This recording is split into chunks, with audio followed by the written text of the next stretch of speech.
بسم الله الرحمن الرحيم۔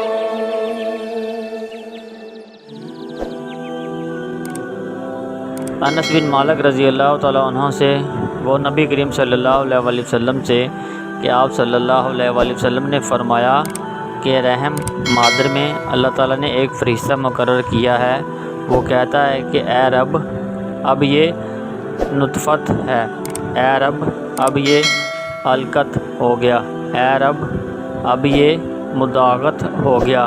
پھر جب اللہ چاہتا ہے کہ اس کی خلقت پوری کرے تو کہتا ہے کہ مذکر یا مونس، بدبخت ہے یا نیک بخت ہے، روزی کتنی مقدر ہے اور عمر کتنی۔